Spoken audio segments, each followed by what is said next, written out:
Semua ikutin dong. Ayo. I wanna know, wanna know, wanna know. Sekali lagi. I wanna go. I wanna go, wanna go, wanna go. Lebih keras. I wanna know, wanna know, wanna know. Go, take me to your river. I wanna go. Terima kasih. Kevin Abraham. Halo semuanya.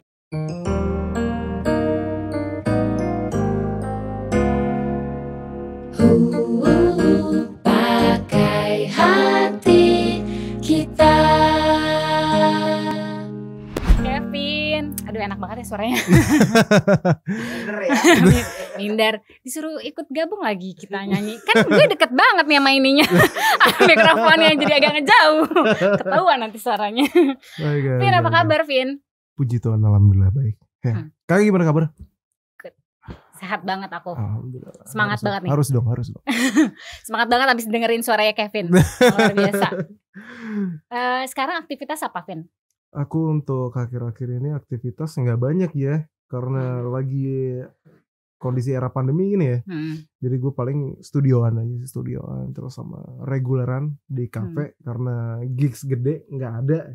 Jadi gue mau nggak mau karena gue harus dapur ngebul guys. Iya. Jadi betul. supaya ya untuk bayar kosan dan lain-lain gue harus reguleran di kafe. Vin punya suara yang bagus, yang merdu itu kan memang pemberian Tuhan, tapi bisa juga dilatih.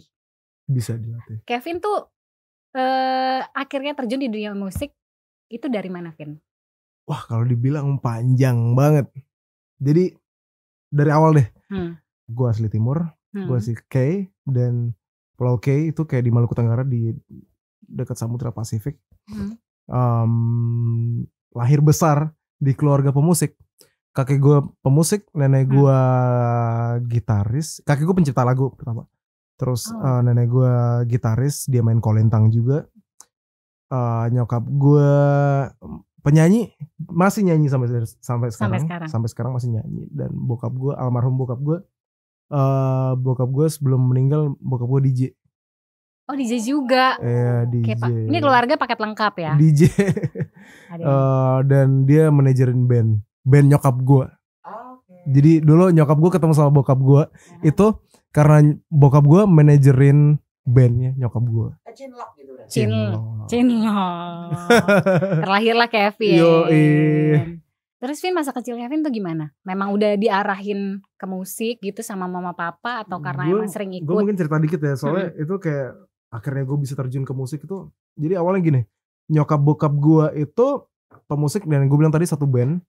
Dan mereka itu biasa manggung long trip. Jadi kayak mereka bisa ke Batam itu bisa setahun. Oh sampai setahun? Bisa sampai setahun. Jadi kayak 2 tahun gitu. Gue bisa ketemu mereka cuma hitungan jari. Sedangkan nenek gue itu kerja di Pemda Papua. Jadi gue tinggal di PNS Jawa. Ya? Iya PNS. Gue tinggal sama kakek gue berdua doang di Jogja. Gue tumbuh lahir besar. Oh memang berduaan. Berdua. Waktu banyaknya tuh lebih sama iya, dari kakek. umur 2 minggu. Opa itu dulu kerja di Telkom dari Papua. Terus karena nyokap gue itu mau kuliah di Jawa, terus akhirnya dimutasi dari Papua ke Jawa. Dari awalnya di Kudus. Gue lahirnya di Kudus, numpang lahir doang 2 minggu. Terus habis itu pindah ke Jogja. Gue nyanyi dari umur 3 tahun. Panggung pertama gue 4 tahun. Umur 4 tahun. Di mana itu? Dulu acara di Jogja gitu? Ada namanya itu kayak lomba antar TK asik, tapi tingkat provinsi itu waktu itu. Umur 3 tahun ya? Umur 4 tahun. Gue 4 tahun ya. 3 tahun tuh gue kayak di panggung TK doang. Tapi umur gue yang paling gede tuh waktu 4 tahun itu. Panggungnya lumayan besar ya? Gede banget. Jadi terus, udah ngerasain panggung dari umur 4 tahun? 4 tahun itu. Apa pesan opa yang nempel banget buat Kevin? Pesannya sih, dia gak terlalu banyak ngomong, tapi pesannya dia yang gue ingat sampai sekarang, ya dia pengen gue jadi musisi yang jadi gitu, ngerti ya? Musisi yang jadi kayak ya gue punya karya dan gue bisa didengar banyak orang. Itu akhirnya yang bikin Kevin memutuskan untuk oke, gue tahu apa yang gue mau gitu ya. Sebelumnya gue sempat hilang arah dulu sih, kayak gue menemukan jati diri. Prosesnya lama banget dan akhirnya gue nge-recall memori gue kalau kakek gue pernah bilang kayak gitu, jadi kayak itu yang ngebantu. Mungkin Kevin tipenya yang kalau punya luka itu diselesain atau ya udah dibiarin. Ini jeleknya gue sih, gue biasa mendam luka. Kalau kata Bang Jo itu lo menyimpan kutuk. Karena luka itu kan kutuk kan. Luka itu sesuatu hal yang istilahnya kalau kita nggak sembuhin luka itu bakal jadi ini. Dia bakal terus ada terus. Jadi unfinished business yang gue bilang tadi. Luka yang belum terselesaikan. Gue banyak banget. Dan salah satunya dari kehilangan bokap sih. Kehilangan bokap gue baru aja kehilangan bokap mungkin tahun kemarin ya. Iya, tahun kemarin. Juli, Agustus, September, Oktober, November, Desember, Januari, 7 bulan lalu. Dan itu masih fresh banget rasanya. Jadi kayak gue tuh kayak ngerasa telat gitu kenal bokap gue, karena gue kan nggak deket sama bokap gue. Besarnya sampai 12 tahun itu sama opa. Gue besar 12 tahun sama opa sama oma. Gue ngerasa telat banget. Gue bisa kenal bokap gue tuh umur 16. Kayak ngerasa ngerti sih, kayak kenal bener-bener kayak gue sedekat itu sama bokap. Gue tinggal di Jakarta sampai gue kadang-kadang nggak ada duit. Itu terus, di Jakarta sama bokap? Sama bokap, nggak ada duit. Terus kayak bokap gue kebetulan manajer gue, jadi gue ngerasain, dia ngerasain kalau mau gue lagi nggak ada duit, dia juga yang paling tahu. Iya, dia yang paling tahu. Jadi kayak karena kita tim. Jadi kalau kita nggak makan bareng-bareng. Kita kalau lagi ada duit ya kita ada duit bareng-bareng gitu. Dan ngerasain banget rasanya kehilangan, karena gue ngerasa kayak gue telat aja sih untuk kenal gitu. Menurut gue sih kayak sosok bokap sih, bapak gue yang nge-build gue bisa jadi Abraham Kevin, gue bisa pakai baju, mungkin gue nggak tahu sih, gue bisa dari gaya baju bikin yang ngajarin pede, biar pede gitu dan lain-lain. Walaupun dia nggak bisa nyanyi ya, dia nggak bisa nyanyi tapi dia bisa. Karena dia terbiasa. Dia ngajarin gue untuk jadi orang yang keren gitu. Terus prosesnya tuh berapa lama, Vin? Prosesnya berapa lama? Proses akhirnya Kevin bisa healing. Oh, nggak healing. Belum. Gue nggak tahu gue bisa healing dari ini nggak. Tapi gue yakin gue bisa. Tapi ya karena ini baru banget ya, 7 bulan ini. Jadi gini, gue cerita ya. Bokap gue sakit gara-gara darah tinggi, hipertensi, dan habis itu dari hipertensi dia nyerang ke ginjal. Jadi fungsi ginjalnya tuh rusak. Jadi kalau di ginjal tuh biasa ada penyaring protein. Nah, penyaring proteinnya tuh nggak bisa berfungsi. Jadi bocor proteinnya ke seluruh tubuh. Namanya itu penyakitnya namanya sindrom neoprotik. Jadi kayak lo kayak kaki gajah, semacam kaki gajah tapi di semuanya, di badan-badannya. Jadi kayak badan-badannya gitu ya? Bengkak, gemuk. Nah, penyakitnya tuh dari pertengahan 2020. Pandemi awal, tapi yang 2020 yang pertengahannya. Dari situ kayak dia udah mulai sakit-sakitan, bolak-balik UGD. Karena gue yang biasanya kan gue cover up untuk ini ya, rumah sakitnya gue kayak udah kurang budget gitu. Karena mahal banget ya di Jakarta ya. Gue akhirnya kayak bawa bokap gue ke Jogja. Oh, sempat balik ke Jogja. Balik ke Jogja karena di Jogja lebih murah untuk rumah sakit dan lain-lain. Dan akhirnya kita ke Jogja dari 2020 akhir sampai berobatnya sampai Februari doang. Terus dia udah mendingan tuh, udah baik-baik. Terus dari Februari, Maret, April, Mei itu dia udah parah banget. Kakinya kecil banget karena udah kempes kan. Kakinya udah kempes terus jadi kayak tinggal tulang sama kulit doang. Tulang sama kulit. Terus dia batuk-batuk mulu. Dokter suspeknya TBC. Jadi dia harus dirawat perawatan di dalam kayak semacam ruang ICU gitu. Jadi nggak bisa dimasuk. Nggak bisa orang nggak bisa bolak-balik jenguk gitu, nemenin orang nggak bisa nemenin masuk gitu, nggak bisa. Jadi kayak gue harus mantau bokap gue dari CCTV. Ngeceknya itu berapa lama tuh, Vin? 1 bulan. Dan habis itu bokap gue meninggal. Dan itu waktu 1 bulan itu kayak gue ngerasa itu kayak lama banget. Kenapa? Karena ya bokap gue tuh sebatang kara di Jawa dan keluarganya yang lain masih di Bima. Dan lo tahu waktu di ICU gue cuma bisa lihat bokap gue dari CCTV. Kamu bisanya ngelihatnya dari CCTV. Dia. Dan ya bokap gue karena sendiri ya, psikisnya udah kena dan dia nangis isinya nangis dia nggak bisa makan. Karena maunya ditemenin kan? Maunya ditemenin, terus nggak bisa makan, terus kayak isinya nangis. Gue di situ, gue sebagai anak kayak lihat bokap nangis, gue nggak bisa nangis kan, karena kita nggak mau bikin hatinya nambah down. Yang gue lakuin aja cuma, bisa, kita bisa, papa bisa sembuh, kita bisa kerja lagi nanti.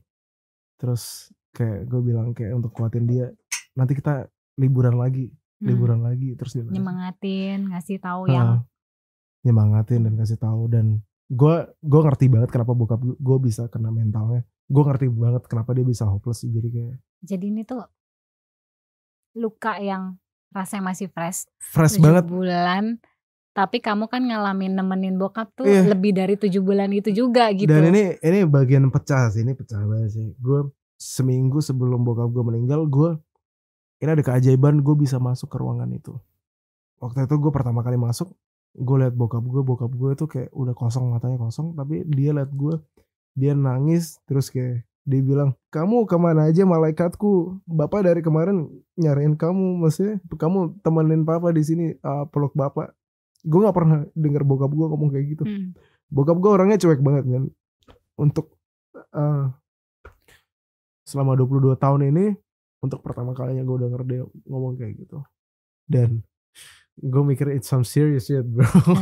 Ini beneran serius anjing, kayak fucking hell.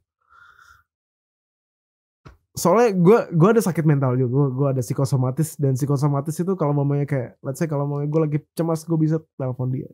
Dan saat gue cemas, biasa gue telepon dia. Dan sekarang dia yang telepon gue untuk kayak untuk menguatkan. Gue di situ gue pasang diri mental baja coy. Saat lihat lo lihat bokap lo sakit gitu, terus dia minta tolong, gue nggak apa-apa kan, terus rasanya kayak ditusuk ya. Seminggu udah ketemu, terus kayak selama seminggu itu masih bisa ketemu gak sih? Masih bisa, tapi kayak dibatasin. Gue karena bokap gue udah nggak bisa makan lagi, dia cuma mau disuapin. Karena selama seminggu sebelum papa pergi akhirnya boleh karena dia udah delusional dan dia udah sampai ke tahap halusinasi. Dari semua yang kamu alamin itu proses sama opa, apalagi sama papa gitu ya, Vin. Dampak mentalnya ke kamu tuh gimana, Vin? Wah, aduh. Ya 50-50 sih kalau dibilang mental. Ya walaupun gue sakit deh. Ini kalau dibilang tuh udah luka banyak banget. Itu ya gue sekarang jadi lebih kuat dari sebelumnya. Walaupun gue kayak mungkin gue kadang ada sedihnya, tapi kayak gue lebih kuat dari sebelumnya. Udah naik level lah, naik kelas. Kalau bisa diulang gitu, hal apa yang sebenarnya belum kesampaian yang pengen Kevin lakuin sama papa? Yang pertama gue mau nyariin dia jodoh dulu. karena dia jomblo lama banget. Dan bokap gue gaul banget sih. Bokap gue kayak sama dia asik gitu ya. Asik, kita sering tukeran outfit. Dia kadang-kadang kayak pakai sepatu gue. Dia kalau keluar nongkrong sama teman-teman seumuran dia nggak tua sih sebenarnya, hitungannya kalau 47 nggak tua ya. Gaya fashionnya juga sama dia gitu. Dia pakai Jordan cuy.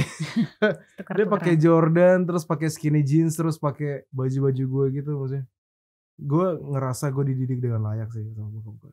Kalau ada yang pengen diucapin gitu tapi belum keucap, apa tuh Vin buat papa? Wah gue nggak tahu sih, banyak banget sih. Nggak ada sih, banyak banget sih. Gue nggak bisa sebutin satu-satu sih. Yang pasti banyak. Karena ya mental gue belum siap aja. Mental gue belum siap untuk kehilangan lo gitu. Gue bilang kayak gitu. Cielah, gue soalnya gue kalau laki-laki sama laki-laki biasa gengsi gak sih? Lo sama bokap lo biasa gengsi gak sih kalau laki-laki, gengsi kayak gue bilang I love you pa gitu. Tapi gue gengsi juga, gue perempuan pun gak kebiasa dengan itu soalnya, gak I love you mam, gak gitu gua sih. Gue kalau bisa balik lagi bokap gue, let's say bokap gue hidup gitu ya, gue bilang I love you pa gitu. Mungkin gue bakal melukin dia lebih banyak gitu. Lebih nunjukin kalau gue sayang sama dia gitu. Sesayang itu. Wah, gue nyesel banget gue gak nunjukin itu.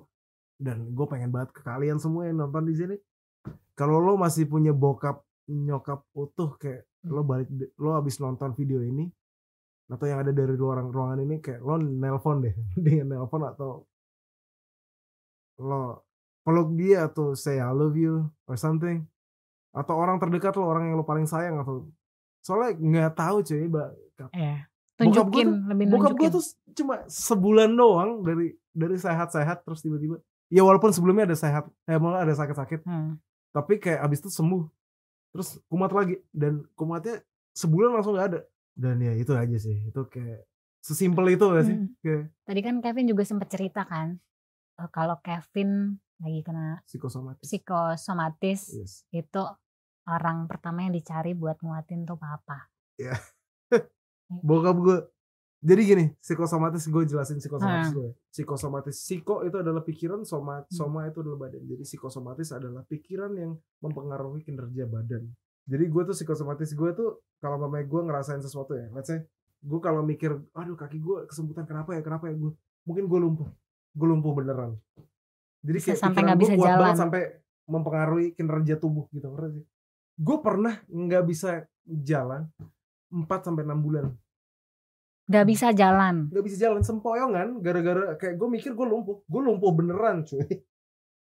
Sampai lumpuh beneran gara-gara psikosomatis. Kalau mau kayak gue berdiri, aduh gak itu kuat, dari umur berapa sih Vin? Gue baru-baru aja 2019. Baru-baru ini 2019 banget. Iya 2019 itu 2019 gue, wah gila itu tahun terpecah sih. Karena papa sakit. Enggak, itu sebelum papa sakit. Itu jauh sebelum papa sakit. Jadi gue karena habit gue dulu kena psikosomatis itu karena gue peminum dulu ya. Gue peminum, dan mungkin karena gue over minumnya dan sampai itu ngaruh ke lambung. Dari lambung sebenarnya nggak masalah, nggak terlalu parah. Jadi lambungnya sensitif gitu. Lambungnya sensitif. Karena gue basicnya olahragawan. Gue dulu tuh atlet. Fun fact, gue atlet. Jadi gue kena sakit tuh paling ya sehari 2 hari udah sembuh. Paling lama 3 hari deh. Terus gue kayak trauma dari lambung, gue kena sakit lagi. Gue tuh sesak nafas pada saturasi oksigen 100. Itu bagus banget berarti kan. Itu sampai kayak gitu. Gue dari lambung gue trauma, jadinya ini psikosomatis. Gue bisa sebulan bisa sampai 10 kali cuy ke rumah sakit. Tapi psikosomatis ini bisa gak sih setelah kamu periksa terus enggak, oh ya berarti gue gak apa-apa gitu, apa malah tetap lanjut? Malah tetap lanjut karena kayak kadang-kadang lo lupa itu nanti jadinya kayak kumat lagi gitu, ngerti sih? Lupa terus memang gak bisa ngontrol pikirannya. Gak bisa ngontrol pikiran. Dan ya kemarin juga gue sempat psikosomatis juga karena kebetulan cewek gue sahabatnya meninggal dan rumah sakit jantung ya. Reaksi gue juga sama seperti dia. Gue kalau mau orang sakit jantung, gue ngerasain juga kayak sakit jantung. Terus dada gue sakit, akhirnya gue ke rumah sakit, ternyata gue gak sakit jantung. Periksa memang gak sakit jantung. Kayak gitu, rasanya kayak gitu. Itu menyebalkan sih, penyakit menyebalkan sih. Kayak lo gak sakit tapi fisik lo tuh ngerasa sakit gitu. Kamu kan selama itu kan ditemenin sama papa ya? Iya. Setelah itu ya? Iya. Terus kamu cara nanganin setelah papa nggak ada? Gue gak apa-apa. Gue kayak berusaha, gue gak apa-apa. Iya, karena kamu sebenarnya tahu kan itu kekuatan dari pikiran. Iya. Ya? Gue dari situ bayangkan loh, kayak gue kalau sakit tuh drop itu bisa sampai drop banget gitu. Jadi kayak gue tidur di kos tuh, gue sebisa mungkin harus survive, harus selamat gitu dari penyakit mental gue. Wah gila sih, itu pecah banget sih. Gue gak tahu, mungkin kalau yang di rumah, kalau mamanya misalkan ada yang relate pasti ngerasain banget. Gue yakin banyak banget. Soalnya kayak waktu sebelumnya gue sempet speak up tentang psikosomatis ini, banyak banget yang kayak curhat ke gue. Ternyata mereka orang tuh banyak banget yang ngalamin hal yang sama. Banyak banget. Kevin kalau lagi ngerasain gak enak, luka gitu, terluka, tersakiti, biasanya nyarinya siapa sih kan buat cerita? Gue dulu untuk cerita apapun itu ya, gue bisa cerita sama nyokap sama bokap gue. Gue tipikal yang kayak kalau ada lagi kenapa-kenapa gue ngadu ke nyokap bokap gitu. Apa-apa langsung cerita. Gue langsung cerita. Tapi gue dekat ya, mungkin lebih dekat lagi sama bokap gue karena gue bisa cerita apa aja sama bokap gue. Dan gue bisa cerita kayak masalah percintaan, terus kayak masalah kerjaan dan lain-lain ke bokap karena mungkin pendekatannya kalau bokap gue asik ya. Jadi dia pasti, gue gak tau, gue cerita apa aja pasti dia punya solusinya gitu. Tapi kan nyokap gue juga, gue deket juga. Gue kalau ngobrolin sama nyokap gue tuh, kalau gue lagi sakit nih, mah aku gak sakit ini kan, kadang-kadang psikosomatis gue kalau lagi nendang gitu kan. Jadi kayak gue bisa telepon nyokap gue. Dan ya untuk bantu. Iya, kadang-kadang gue telepon mama, aku gak mati kan. Gue sampai kayak gitu. Gue tuh kayak ngerasa kayak near death experience kalau mama lagi panic attack. Tapi ini mama tuh gak di Jakarta ya? Mama gak di Jakarta. Kamu bener-bener sendiri sekarang? Iya, gue bener-bener sendiri. Gue telepon kadang-kadang telepon. Gue telepon nyokap gue. Kalau mama kayak itu nggak ngaruh, gue langsung kayak cari rumah sakit terdekat gitu. Jadi kalau gue udah di rumah sakit, gue udah ngerasa tenang gitu karena udah aman gitu menurut gue gitu. Oh, mindsetnya gitu ya, makanya bisa bolak-balik gitu. Iya, gue bisa bolak-balik. Kalau aku agak parno sama rumah sakit gitu. Oh shit. Iya, takut didiagnosis apa gitu. Justru kebalikannya. Kevin, terakhir, gue mau minta tips untuk semua yang dengerin, buat semua yang nonton, pakai hati kita yang mungkin mengalami hal yang sama, yang masih struggle juga untuk nyembuhin lukanya. Apa tips dari seorang Kevin Abraham? Selalu percaya akan hari baik. Yes. Itu sih. Selalu akan percaya hari baik. Walaupun lo ditempa dengan badai apapun, tapi lo harus percaya nanti di akhir bakal ada pelangi yang turun gitu. Akan ada ya. Ini tuh situasi ini nggak selamanya begini. Nggak selamanya begini. Pasti ada jalan keluarnya. Pasti ada jalan. Dan selalu pakai hati kita dalam segala urusan. Asik. Ya. Semuanya harus pakai hati. Sabi ya, punchline-nya ya. Thank you Kevin. Terima kasih. Dah.